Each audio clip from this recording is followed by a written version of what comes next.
செயலேதும் அறியாத என் கைகள் கூட விலகாதவும் கரங்கள் பற்றச் செய்வீரே.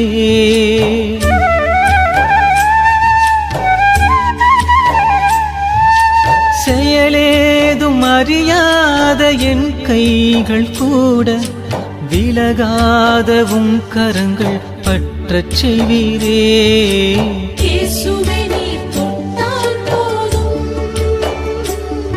என் உடலெல்லாம் அற்புதம் காணும்.